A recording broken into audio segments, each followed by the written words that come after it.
We're going to begin this morning with our invocation.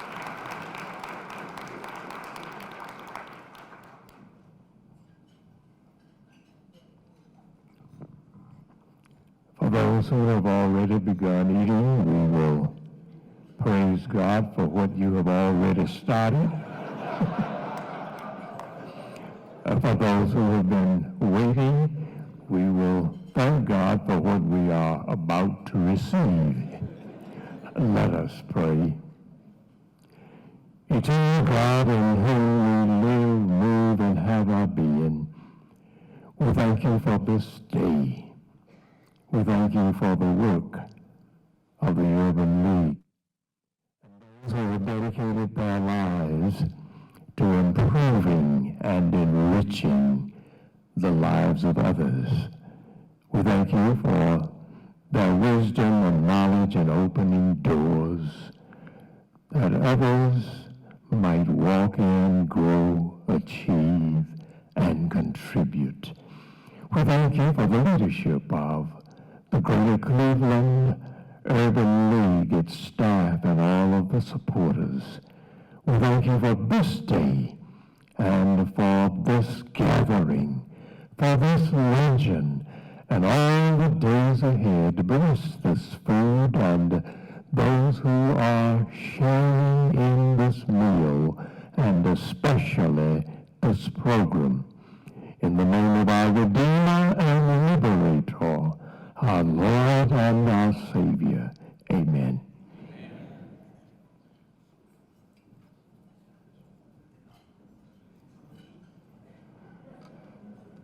Reverend Moss, thank you very much, and you're going to see Reverend Moss later in the program as well.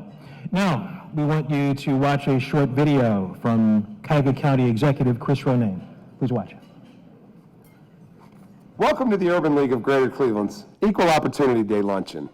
I am honored to speak with you today as we celebrate not just an organization, but a powerful force for change in our community.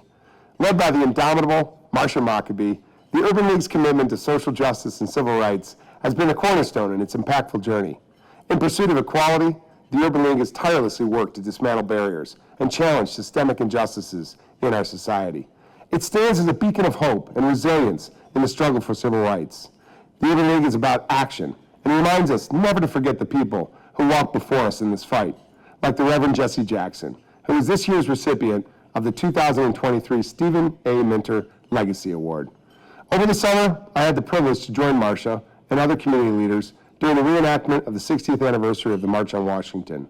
This march symbolizes a lifelong commitment to securing justice for all. The Urban League has opened doors for people and provided invaluable resources and guidance, particularly in workforce development, education, and youth empowerment. On this day, I congratulate my friend, Marsha Maccabee, and the Urban League of Greater Cleveland on being a driving force for positive change. Thank you for your work in championing equality and empowerment and creating a future where every person can thrive. I also want to thank the Reverend Jesse Jackson, who I met through our mutual friend, the Reverend Joan Brown Campbell. Thank you, Reverend Jackson, for your tireless efforts on behalf of all of us. I leave you all with a quote from Jesse Jackson. If you don't know what tomorrow holds, you need to know who holds tomorrow. Let it be you, my friends. Enjoy the luncheon and let the spirit of shared purpose inspire us all. Chris Ronayne, thank you. We'd like to invite to the stage now for brief remarks one of our presenting sponsors, Alberta Lee, Senior Vice President, People and Culture for our Cleveland Cavaliers. Alberta, come on up.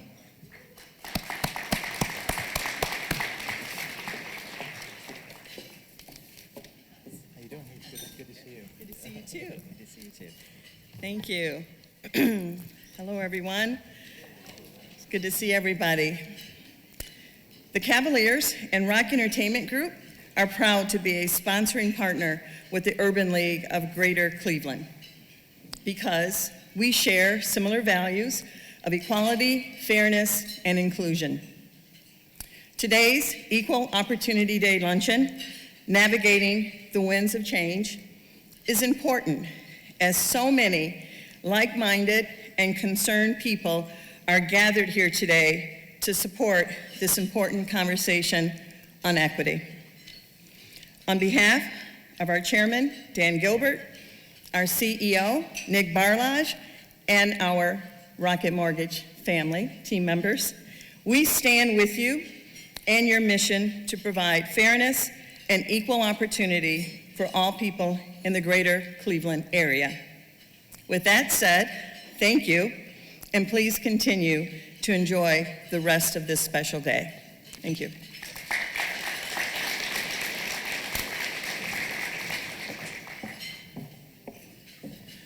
Alberta, thank you. I want to acknowledge our second presenting sponsor, Key Bank. Our guest today to give a brief presentation was scheduled to be Krista Bryant Ajamong, but Crystal's not feeling well today, so we hope she feels better, but we did want to acknowledge Key Bank as the second sponsoring partner this morning.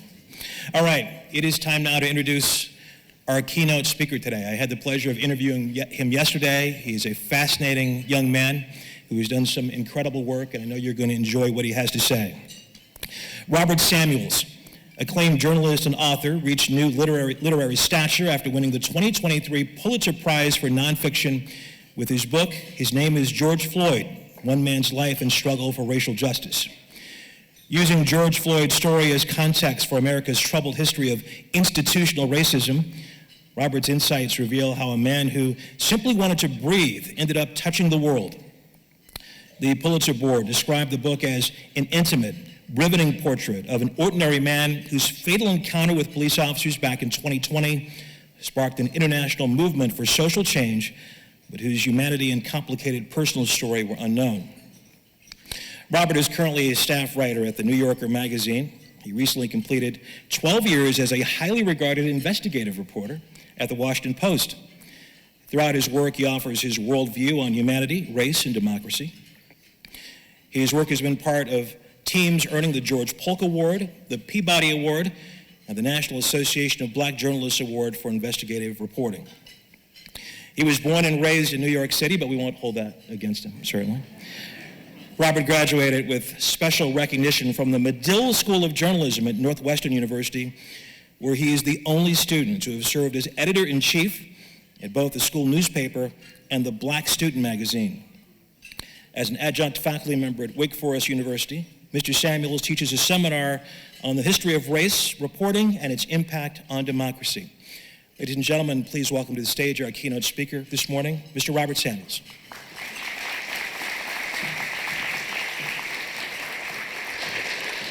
Thanks so much. Thank you so much. Good morning, everybody. Good morning. It's wonderful to be here in sunny Cleveland.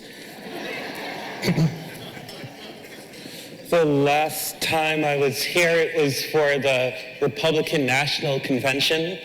Depending on your politics, you can choose which situation was more dreary. I'm really thrilled to be at the Urban League. I was telling Marcia earlier that back when I was a college student or getting ready to go to college, I got a partial scholarship from my local Urban League chapter.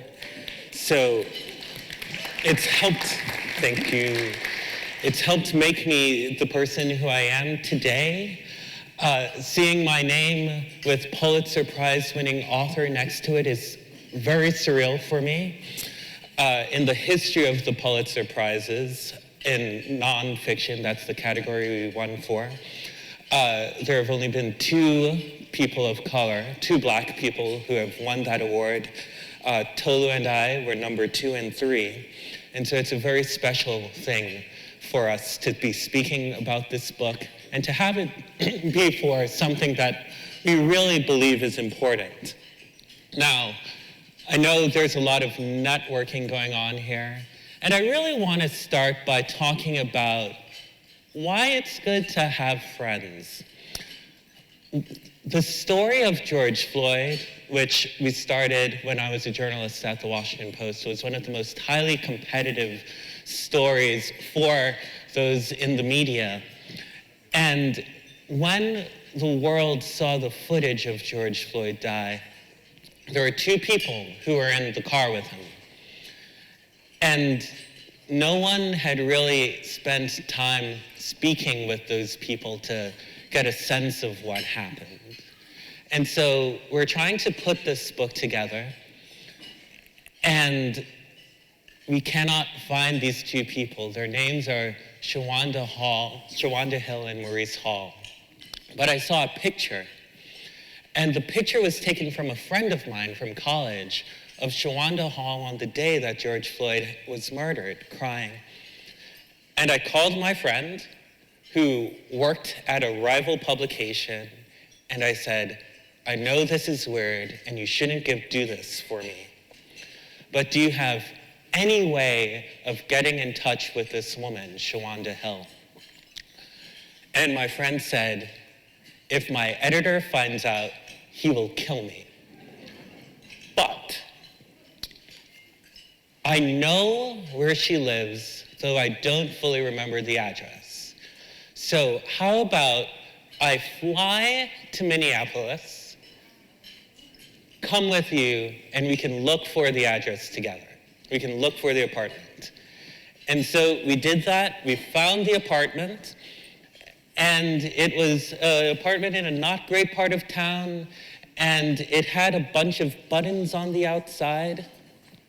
And my friend said, I don't know the apartment number. And so I said, well, you can start at the bottom, and I'll start from the top.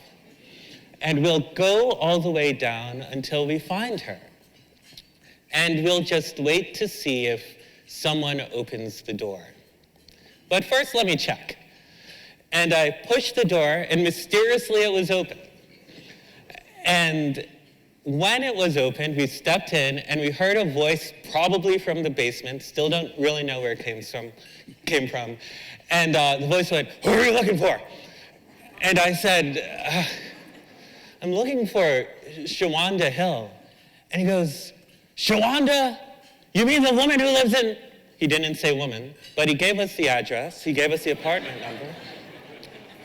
We walked to the apartment, and I knocked on the door. And Shawanda Hill, who at this point had been hiding, not wanting to deal with anyone because she felt an immense amount of guilt about what happened to George Floyd. She wasn't talking to prosecutors.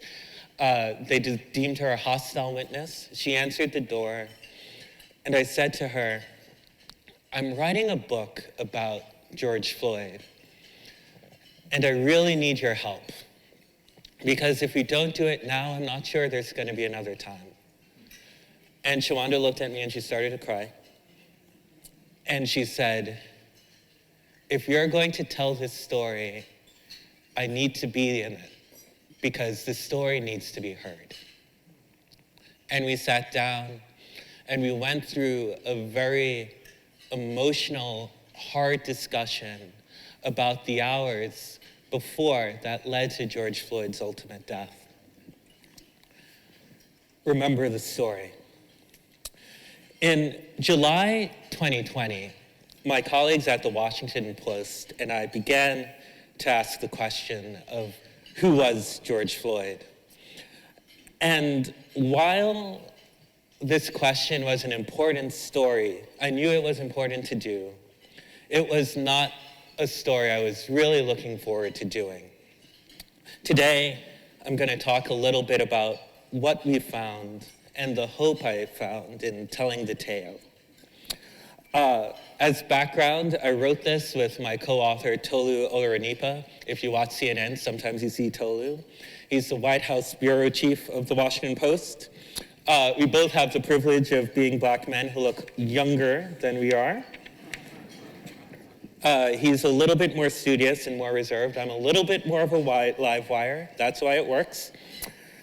And the story of how we got involved in this actually happens the day before George Floyd died, because that day we thought we had seen the defining moment of racial conflict in the United States at that time. I don't know if any of you remember, but there was this conflict between a Black bird watcher and a white woman and her dog. You guys remember this? Amy and Christian Cooper, right? Amy had the Cocker Spaniel off the leash when the Black bird watcher confronted her.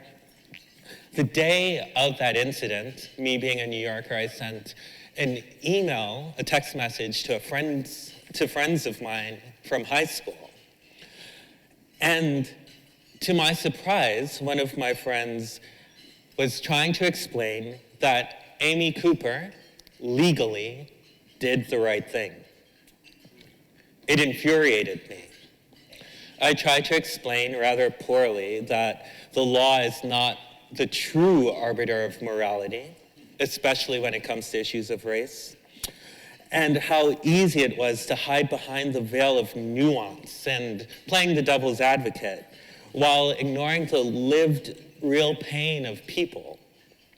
And I said to him that if a cop killed me tomorrow, my biggest worry is that the first questions about my life wouldn't be about my life or my hopes or my dreams or the type of person I was. But the question would be, what did Robert do to deserve it? I stayed home that evening, but a man named George Floyd had picked up his friends Maurice Hall and Shawanda Hill, and Maurice wanted to buy a laptop at a corner store called Cup Foods. We know what happened next because the loose contours of what happened changed our world. And when it happened, I tried really hard to stay away from it because I thought I knew where the story was going. There's going to be some bad information about George Floyd that would be used to justify the violence we saw. I had been to confrontations in Ferguson, in Dallas, in Newtown, and I knew the traumatizing effect that this kind of reporting can have on one's psyche. And when I started thinking about stories about doing stories about George Floyd, I actually thought about writing about white people. I encouraged people to do stories about the white people, the white friends like the ones I had who are giving their black friends money to help them feel better because racism exists. I traveled to Oklahoma to spend time with a preschool teacher and her friends who are trying to learn how to be woke and learning some truths about America. And when I got to the meeting in July 2020, my editor, Steven Ginsberg, he told a Zoom meeting of reporters that the Washington Post was holding back its profile of George Floyd. Now, if you know these kinds of profiles, they're usually not very good. And they're often published on the day of someone's funeral. But he wanted us to think bigger about the type of story that could meet the moment that was called upon us.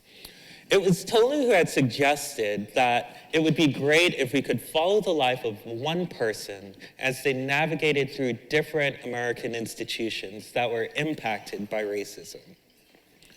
Our editor, Steven Ginsberg, said, "I've been thinking about that. And I keep on wondering if the person to do that with is George Floyd."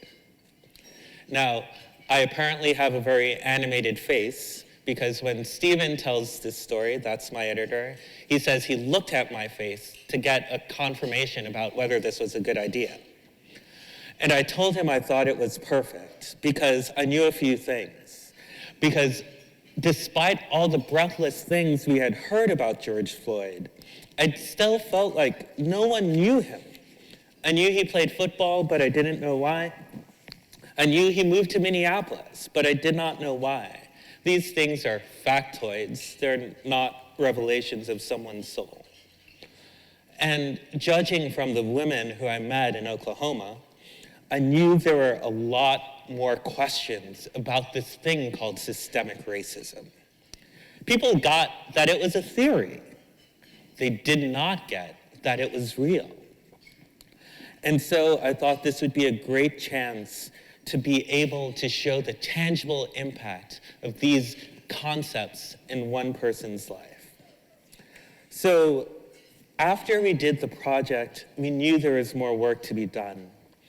And between October 2020 and December 2021, Tolu and I embarked on a journey to learn as much as we could about George Floyd. We met all 6 of his siblings. We ate dinner with them. We went to church to them.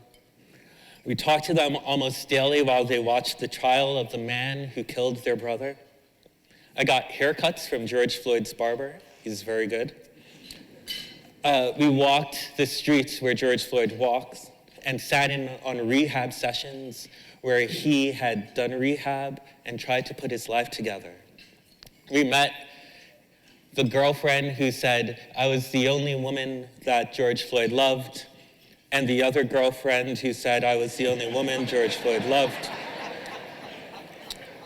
and the other woman who said I was the only woman George Floyd loved. And we rummaged through old storage closets and storage units to see mementos, photos. We read poems that George Floyd had written. And when we asked people to tell stories about George Floyd, we did not just ask them to tell them. We asked them to act them out as if they were happening in real time. But that's not all we did. We found witnesses and talked to them about the day they watched him die. We went back 7 generations and looked up his ancestry. We explored old newspapers, microfiche, if you remember that, to learn about the past. We sat with Mayor Jacob Fry of Minneapolis and Governor Tim Walz as they tried to make sense of the moment. We spoke with police chiefs and professors about how to interpret what we were seeing, and with Reverend Al Sharpton and Reverend Jesse Jackson about what to expect in the future. Our last interview came about a half hour before our deadline, and that was with President Joe Biden. So, who was George Floyd? Well, we can say that George Floyd was a gregarious man. He had lots of friends, lots of people who loved him. He was godly. The first time I went into the room he was living, he had a Bible that was open to the book of Proverbs. He was comical, he liked to play jokes, and he was complicated. And he was really influenced by these forces that feed into the 5 pillars that this Urban League is looking at. So let's talk a little bit about them. Let's talk about wealth creation, right? We know that George Floyd was a mama's boy who moved to Houston from eastern North Carolina, the son of sharecroppers. And then when you go back into the research, you discover that his great-great-grandfather, Hillary Thomas Stewart, first person on his mother's line that we could tell to have been emancipated, had amassed a great amount of wealth, 500 acres of land, which would have made him one of the wealthiest men, black or white, in his community. But before Hillary Thomas Stewart could pass along that wealth to a single generation, it was all taken from him through tax fraud, land dealerships, being forced to sign contracts that he could not read, and he could not read them because he was not allowed to read. So that was George Floyd's stock, and that story had been passed along through generations with the caveat that you have to be careful in this country, because if you try too hard, if you fly too high, a white person will try to seize it, right? That's the story that's passed. Let's talk about housing. George Floyd grew up tall and lanky in the most notorious housing projects in Houston, Texas. The CUNY homes, they were segregated because the federal government designed them to be that way. Like so many neighborhoods, it sits on the other side of an interstate, the wrong side of the tracks. And we know that these tracks, these things are products of redlining. That's the community that had choked from federal resources that could have helped improve it. Let's talk about education. By 2nd grade, George Floyd had demonstrated signs of unique brilliance. He was reading and doing math on grade level. His 2nd grade teacher, who he spoke with, remembers him. And she kept an essay he wrote in 2nd grade about his desire to be a Supreme Court justice. He thought it was a great thing because he had learned about Thurgood Marshall.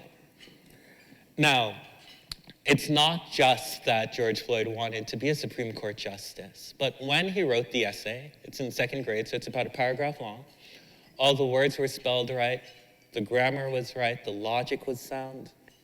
It was a major accomplishment for a person living in a community in such poverty that his mother couldn't afford a telephone. Right? And so you have to ask yourself, what happens to a brilliant black boy who's deprived of resources?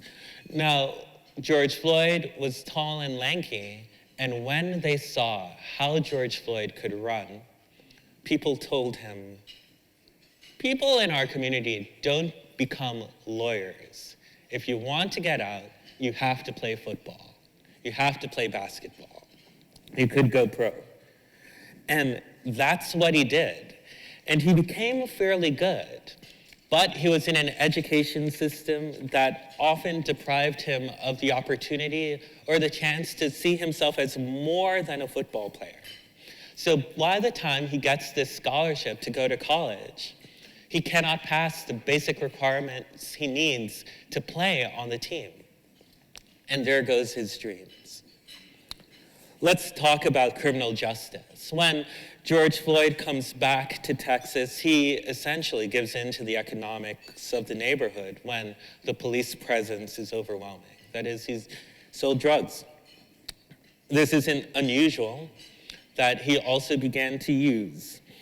And what the research showed was that although in Texas, both white people and black people use drugs at about the same rate, black people accounted for about 90% of drug-related arrests in Texas. Not only that, he gets detained for things like walking too quickly. In another report, he gets detained for walking too slowly. And eventually, he catches an assault charge.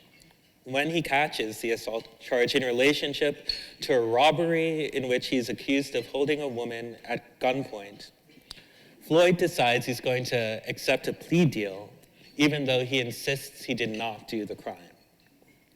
Why did he do that? Well, he was in a justice system that was known to deliver little justice. At that point, the state of Texas had no public defenders, and the lawyers who might represent him were often appointed by or friends of the judge who was trying the case. So when you hear about people saying he held this woman at gunpoint, this is the incident they're talking about, right? And that sets him on a life, that charge, convicted felon, sets him on a life path in a state that's unforgiving. Because of his age during the crime bill, we did not see people like George Floyd who developed drug dependency problems get the rehabilitation they needed if they were black. Now, people will say that with these crime laws came increases in things like rehabilitation programs, stuff like START, community programs. But when you actually look at the allocations that came from the federal government, if you go beyond the talk and look at the ledgers, you will see that the money never came to these communities. Congress said they would pass them, but they never did. And let's talk about health. What does it do to a spirit to live in a world in which you constantly feel under threat? How does that change the way you view America? What do you do with the fact that you have a big body and people will see you as an asset on the football field and only an asset on the football field?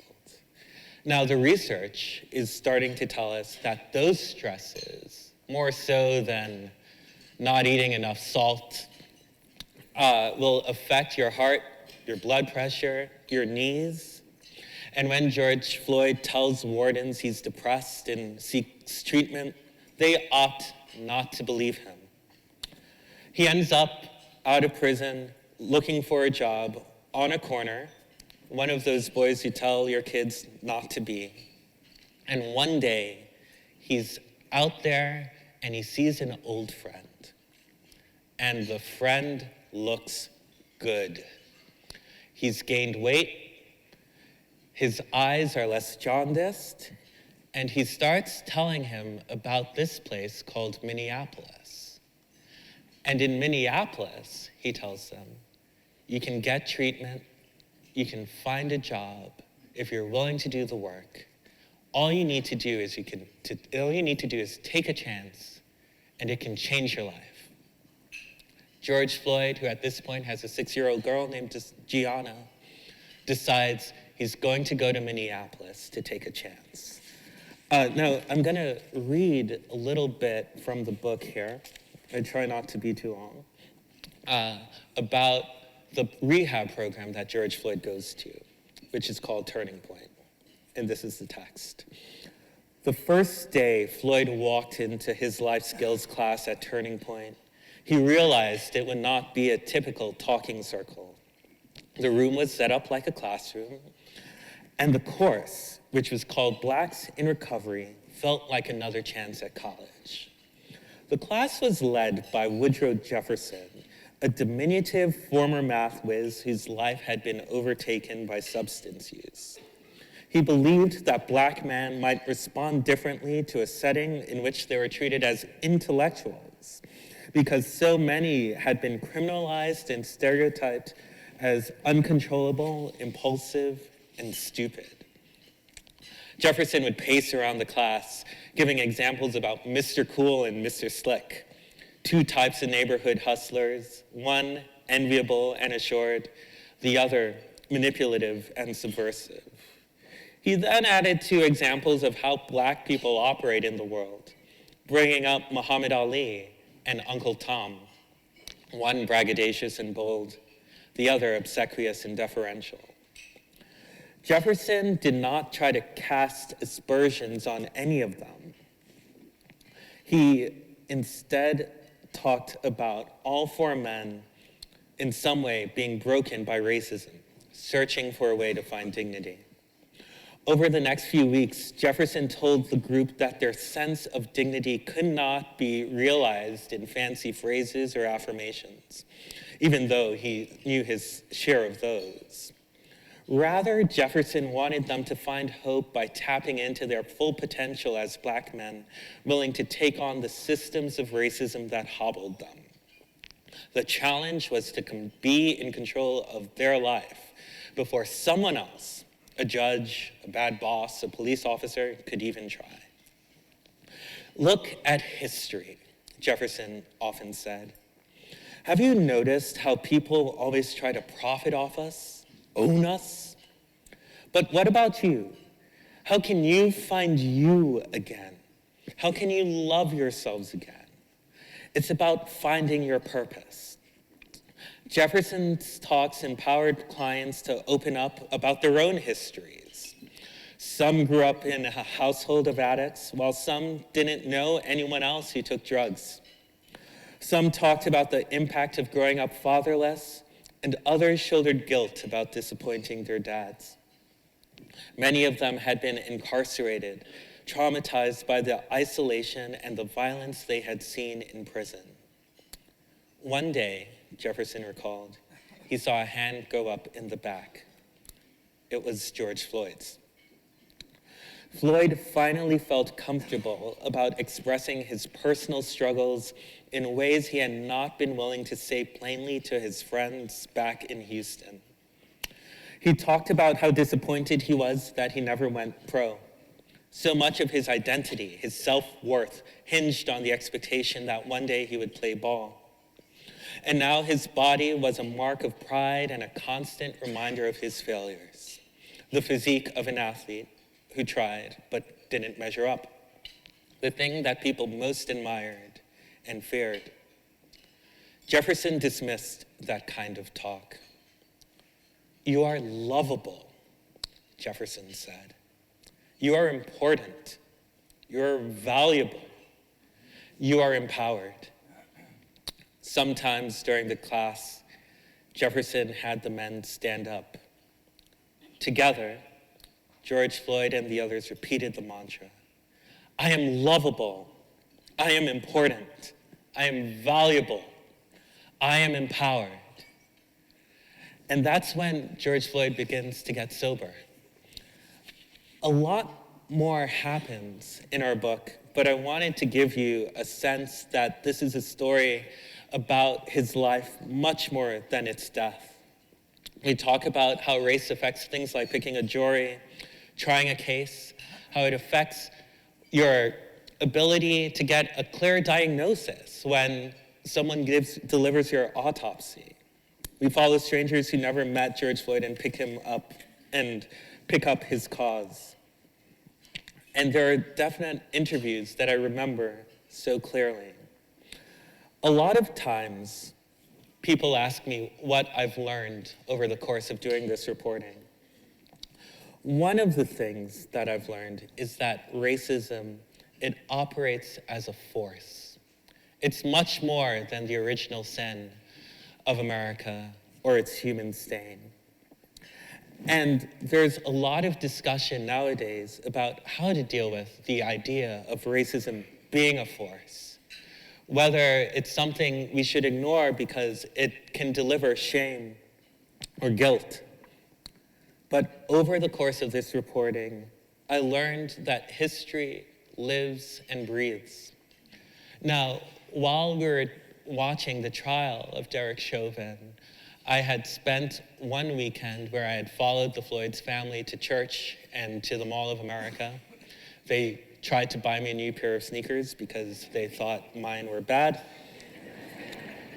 And then after that, I was with one of his girlfriends, his last girlfriend, Courtney Ross, who was speaking at a rally with mothers who had lost their loved ones to police violence. Now, when we got to the rally, the person leading it said, "Everyone be really brief."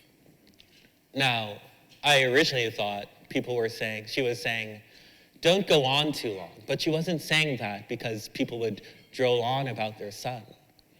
She was saying that because there are so many people had lost lives in these heinous interactions with police. People whose names we don't hear about because their stories are less clear than what we saw in the video of George Floyd. And as we were there, I started to get pretty emotional because one of the moms who spoke looked a lot like my mom. And I had said to the photographer who was with me at the time, Joshua Lott, after this, I think I'm done for the day. I'm not sure I can take anymore. And before I could walk to the car, one of the mothers got a call and said, they've killed another one. And that person was a boy named Dante Wright. He was killed during the trial, if you remember. A police officer mistook her gun for her taser while Dante was running. It just so happened that Courtney Ross, who had tried to keep her brief private, had been a teacher of Dante Wright. That's how it moves, right? And I began to realize that if we don't acknowledge and confront this thing called systemic racism, it has the ability to envelope all of us. And when I say all of us, I don't simply mean people of color, right? Our white brothers and sisters are also corrupted by this history. How easy it can be to take advantage of privileges that are afforded to them. How easy it can be taught to learn to hate. How easy it can be to walk away. We had to traffic in dealing with people who are walking with a lot of ghosts. They had seen a lot of things. And sometimes when we have these discussions, it can feel like we're sitting ducks, waiting for the next tragedy to happen. But I must tell you that the reporting I did reified my faith in humanity far more than it depleted it, right? I started off this discussion saying that I did not want to report about George Floyd at all. We were all trying to live our lives. But now look at where we are, and look what we try to do. When I finished reading the book, and then when I heard it read to me by our wonderful narrator, Dion Graham, I kept on thinking about the beautiful, powerful resilience I kept seeing in the pages of the people, largely Black people, who continued the strike. We try not to get in George Floyd's head, but I don't think George Floyd would have considered his life a tragic one. He was persistent and held on to the belief that one day the country would see himself in fullness with all his nuance.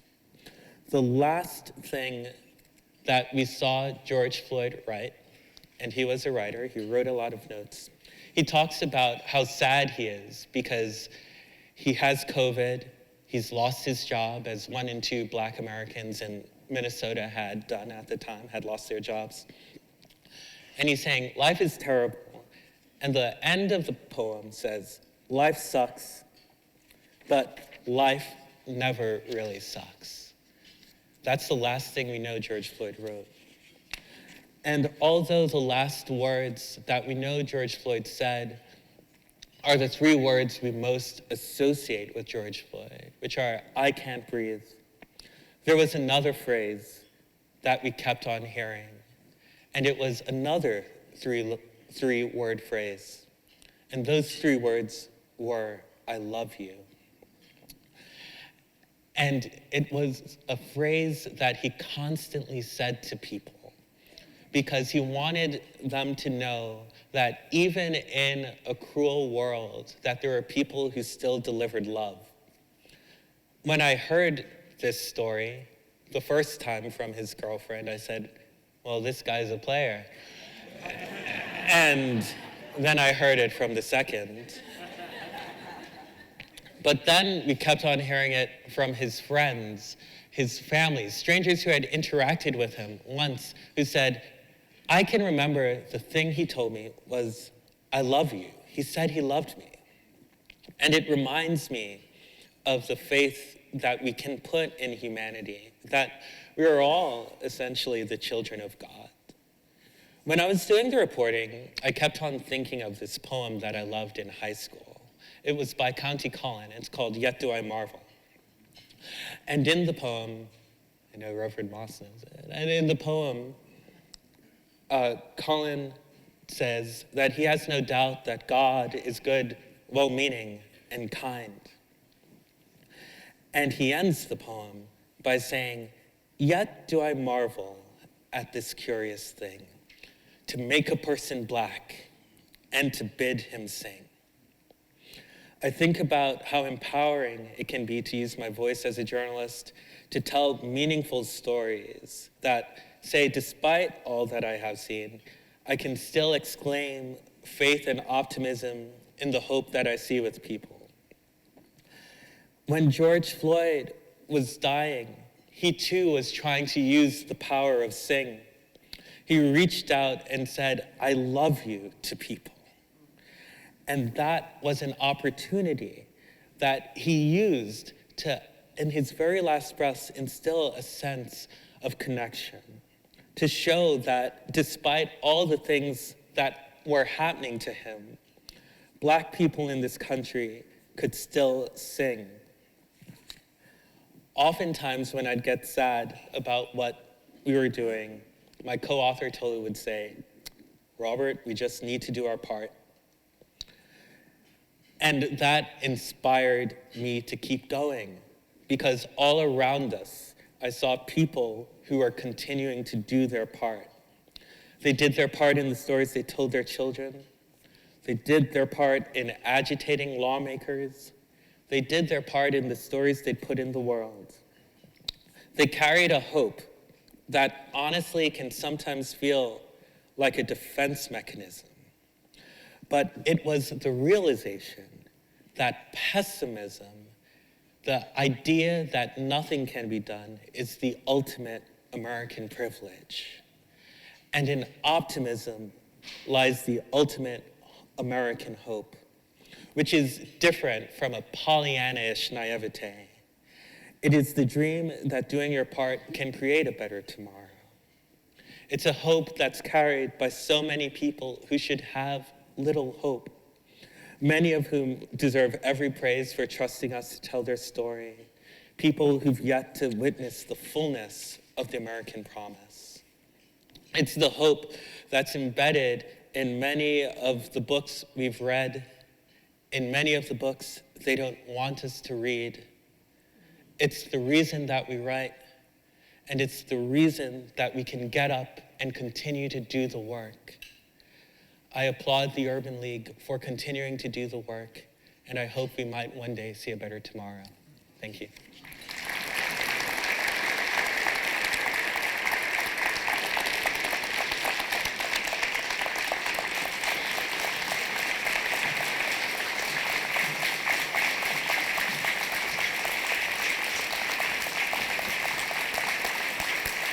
Hey, Robert. I'm sorry, Robert, you got away. We've got a gift for you. Fantastic speech. Okay. On behalf of the Urban League of Greater Cleveland, thank you so much for that fantastic address, and welcome to Cleveland. Thank you so much. Appreciate it.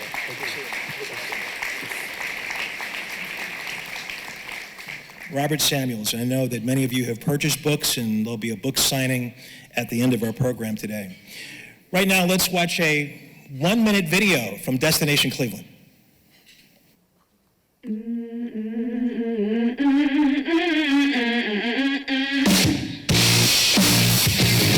This is the land.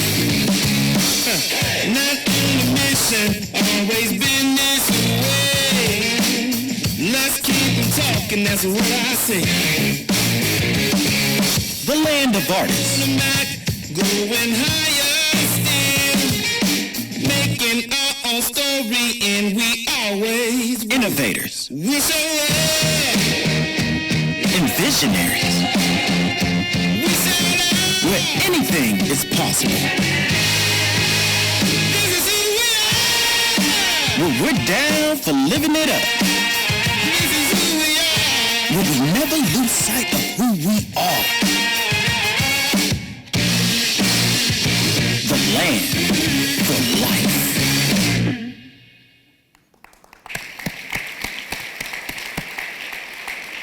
As we can see, a lot of cool things going on in Cleveland. We are very fortunate to have Mayor Bibb today, of course, and Reverend Moss and other dignitaries. And they are not just here to support the Urban League of Greater Cleveland, which of course they do, and to support the great Marsha Maccabee, but to be part, give her applause. That's right, give Marsha applause. He deserves it. But they're also here to be part of a very special announcement today. I told you earlier we would have something that will make you smile. Let's get to that right away. And to begin that, let's talk via Zoom with the president and CEO of the National Urban League, Mark Morial. Mark, old friend, are you there? Can you hear me?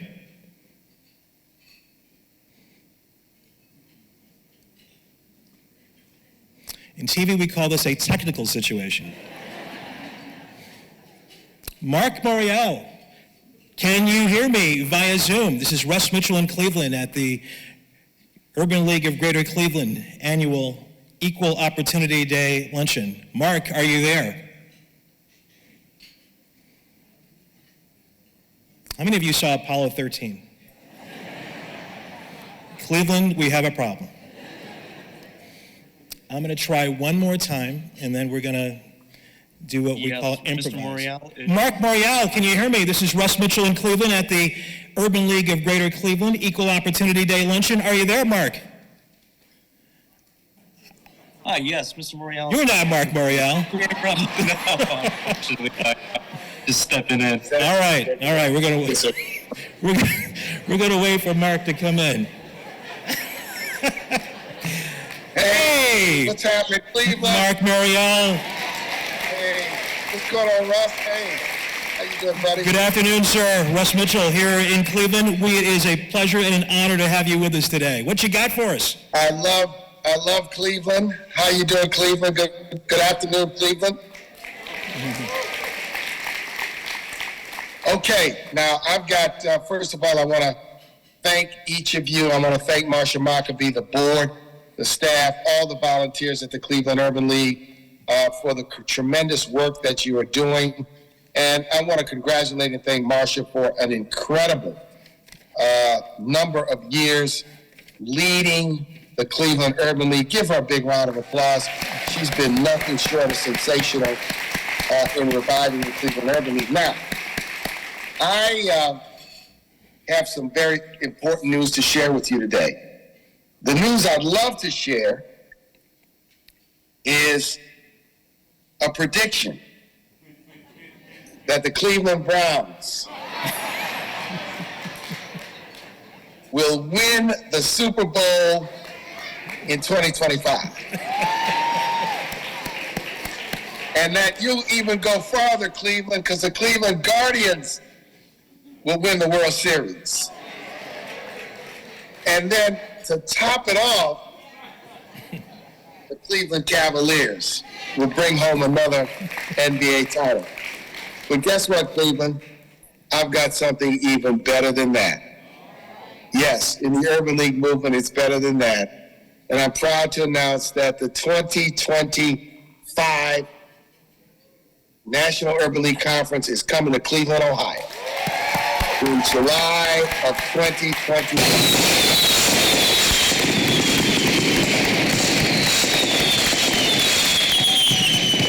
And that, I promise you, we're going to bring 10,000 of our best friends from all across the nation, millions more by streaming and on social media to Cleveland for what will be the hottest and the most impactful civil rights gathering in 2025. So I'm proud to make this announcement today. We are finalizing all of the paperwork with the officials at the Convention and Visitors Bureau and the Convention Center, all of the hotels, and the Cleveland Urban League to make this a reality. I'm excited, and it's going to take all of you to make it a big success. The Urban League Annual Conference features Family and Community Day, which will be an opportunity for people all throughout the region to come in and get a sense of the work that we do. Backpack giveaways, job fairs, college fairs, all sorts of things for everyone in the family is a central feature of the Urban League Annual Conference. So Cleveland, I look forward to seeing you. I'll be there in June. We have another exciting announcement in June and an opportunity for us to further lay the groundwork for a very successful Urban League Annual Conference. So thank you, Cleveland. Congratulations, Cleveland. And let's hold those other promises for the Browns, the Cavs, and the Guardians in our pocket because we want to make that happen too. Mark Morial, thank you so much. Exciting news. I want to welcome to the stage, come on up, say a few words, Marsha Maccabee, Mayor Bibb, Kevin Clayton, Board Chair, Kyra Wyrick of Destination Cleveland. Come on up to the stage and take what we call a victory lap.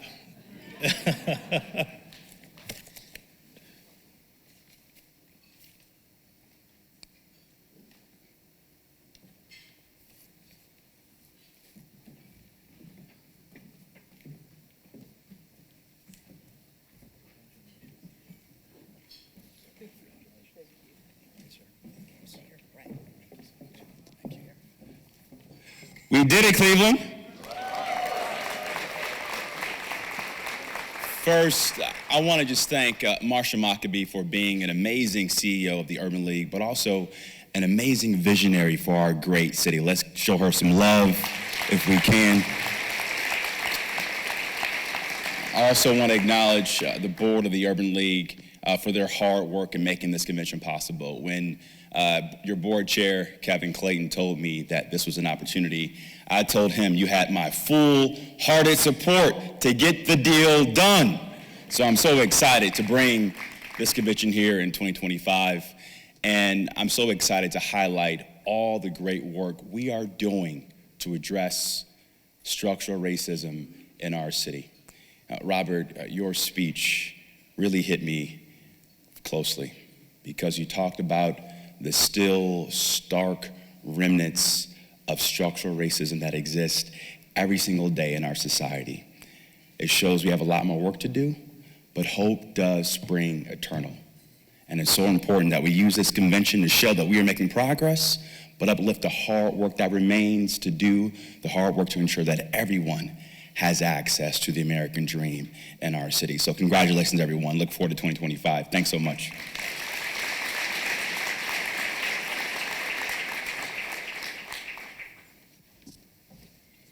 All right, y'all.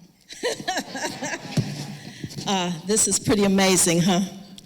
So we are so grateful, so very grateful for this time and for this moment. And so I want Kevin to join me. Okay, he's there. And, you know, this is something that we worked on together. We had vision together. He pushed me on the vision, as he often does. And we were able to get it done with our friends from Destination Cleveland also, Carol. And I will tell you now, I couldn't say this before, but the National Urban League, when Kevin convinced Mark Morial that we should come to Cleveland, we were the only affiliate in contention for 2025. So that tells you that Mark has a special place in his heart for Cleveland. So, Kevin. Yeah, so if I could add just one other thing, kind of behind the scenes, this process started 2 years ago. It started in Washington, and we met with Mark, and they said, hey, it's open, it's available. And we actually said, well, why not Cleveland? And I got to tell you, if I can go behind the scenes, they were like, Cleveland? All right, so we then met again last year in Houston. We said, we want this in 2025 in Cleveland. Again, they said, Kevin, that's cute, that's nice, but Cleveland? Then they came to visit. You know what we do here, right? That's exactly what we did. And our theme is really, why Cleveland? And if I can just borrow a theme from the Cavs, we're going to let them know. Okay? So they're coming here with expectations of kind of Cleveland, nice Midwest city, but we're going to show out in Cleveland in 2025.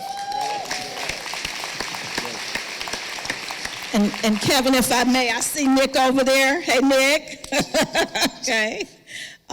Nick Barlash from the Cavaliers and Rock at Mortgage Field House and Rock and all of that that they do over there so amazingly. So I can tell you now we have a community, so we're already going to go to work.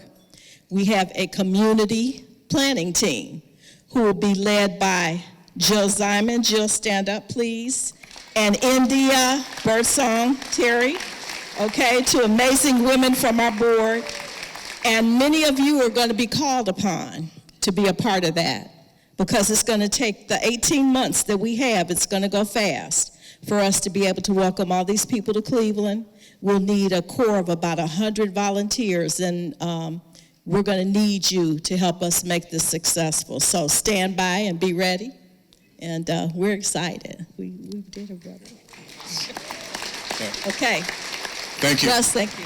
Thank you, Mayor. Thank you for being here. Thank you. Appreciate it. Thank you. Okay. Appreciate it. A round of applause for this.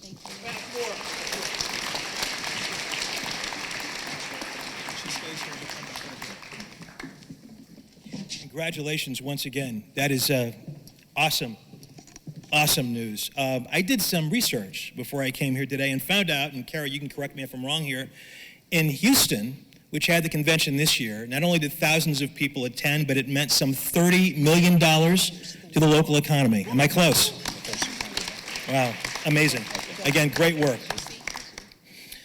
And now, our CEO and President, Marsha Maccabee, will present the Stephen A. Minter Legacy Award, and accepting on behalf of Reverend Jesse Jackson will be Reverend Moss, a longtime dear friend of Reverend Jackson. Reverend Jackson was committed to accepting his award via Zoom today, but recent health challenges will not allow him to do so. We certainly wish Reverend Jackson the best. Reverend Moss, by the way, was our last award recipient. And now we'd like to invite Reverend Moss to the stage for Marsha's presentation. Sure.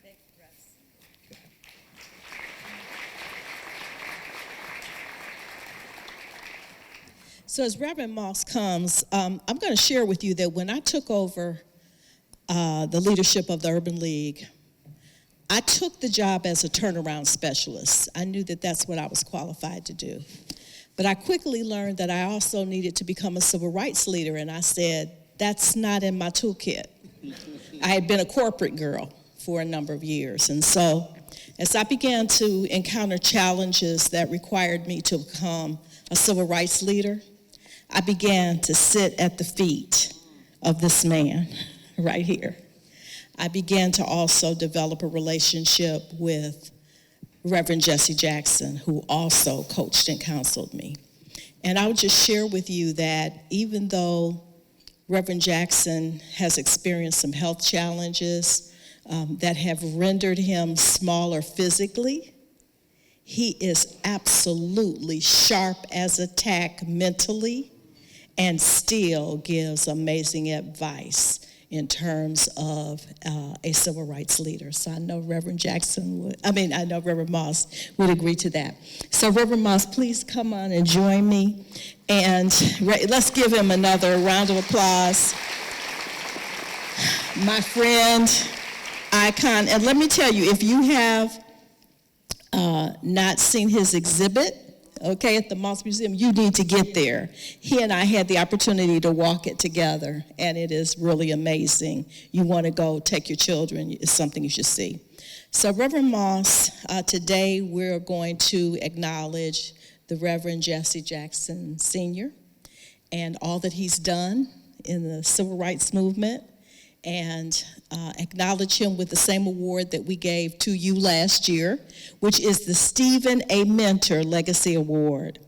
And for many of you, and I don't have to tell this group, that Stephen A. Mentor was a statesman and a legacy maker in this community. So let's give that memory an applause. Okay. So Reverend Jackson already has, Reverend Moss, he already has his award. So we're going to ask you to accept on his behalf. So thank you for doing that.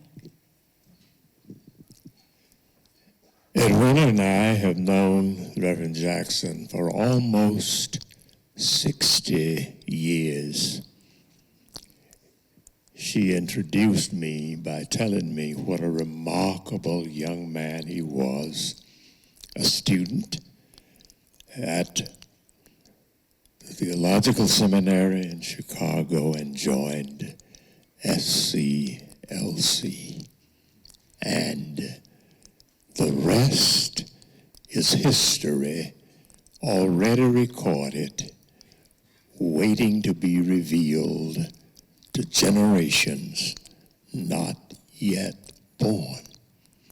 Thank you in behalf of our friend, our freedom fighter, our liberator, the Reverend Jesse Louis Jackson Sr. Thank you, Reverend Moss. Thank you, everyone. Okay. Rose, yes. Okay.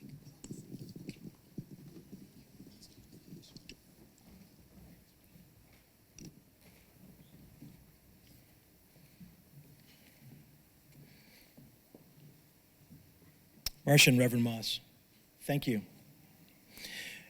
Usually there's a business part of this meeting at this point, but clearly we've rearranged the program to bring that big announcement to you. Because of time constraints and the eagerness to get to the book signing, which will begin after the program, it is now time for the Urban League to present a report to you.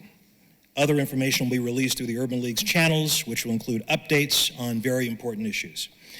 Now, let's get a few words on some of those important issues from Board Chair, once again to the stage, Kevin Clayton.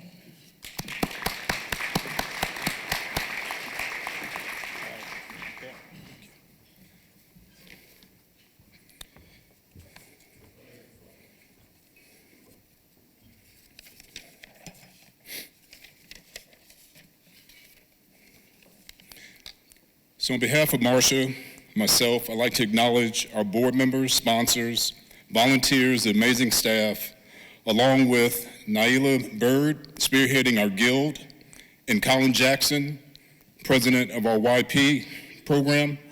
We also have a few former board chairs in the room, and I would just ask them to stand for a moment so we can acknowledge them, because they paved the road for me to actually be in this position as well. Hilton Smith, James Myers, Pat Ramsey, Janice Taylor Hurd, and all others that I may have missed. But please, let's give them a round of applause.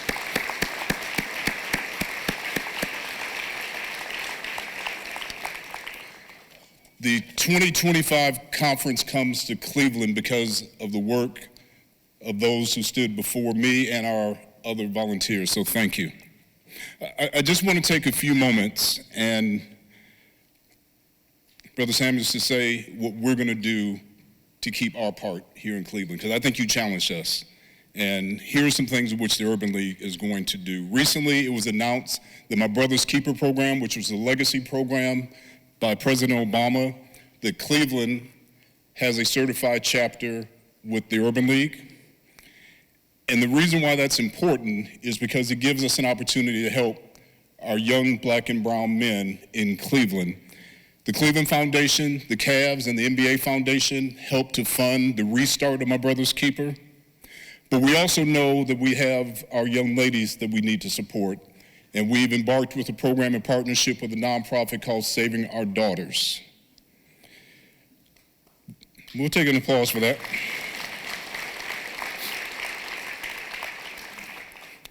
Mark Muriel mentioned he's coming back to Cleveland.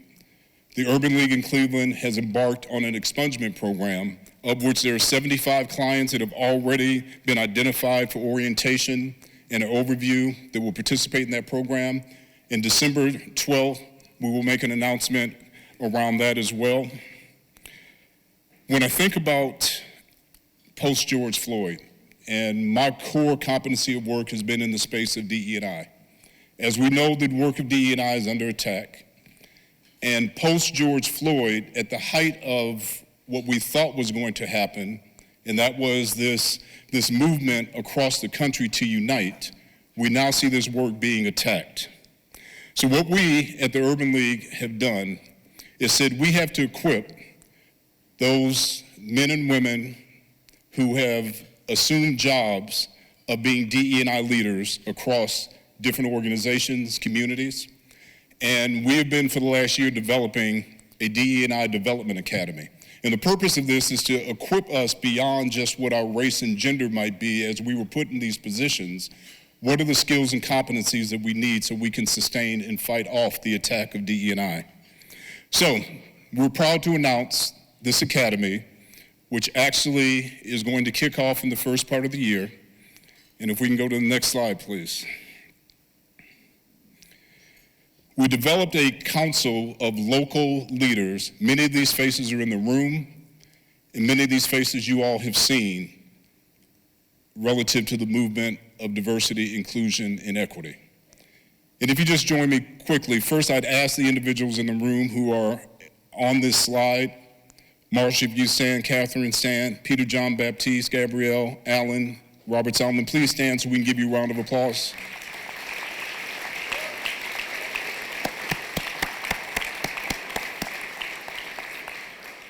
They have been working relentlessly for the last year to develop this academy, but that's not all. We went out to find some of the most successful, brightest minds with track records in this space as well. And I want to share with you 3 of our additional Special Academy faculty members as well. Vince Brown, who many of you know, who's done work with a number of companies in this room. Gloria Goins, who's the Chief Diversity and Equity Officer for Cisco, and Dr. Randall Pinkett, who some of you may know because he was one of the first participants and winners of The Apprentice. And he has written books and has done a lot of research around this. So we will have special guest faculty that are going to help us to equip our leaders in Northeast Ohio in this space.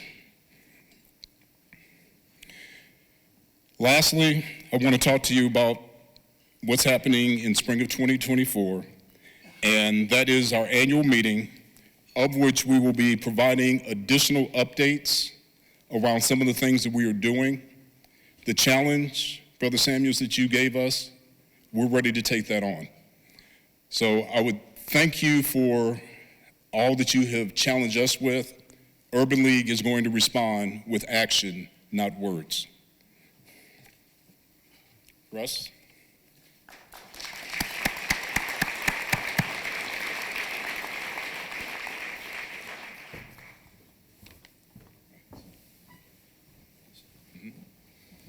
Kevin, thank you very much. It has been a wonderful afternoon, not only a great program, but that amazing news we got today. We already knew that 2025 was going to be a huge year in Cleveland. The NCAA, Kevin, is that's right, men's basketball final rounds, semifinal rounds are coming in 2025. So that's got in 2025. The National Association of Black Journalists is bringing its national convention to Cleveland in 2025. And now, the National Urban League is bringing its national convention to Cleveland in 2025. It is going to be an amazing year. Marcia, to you and your team, once again, congratulations to you.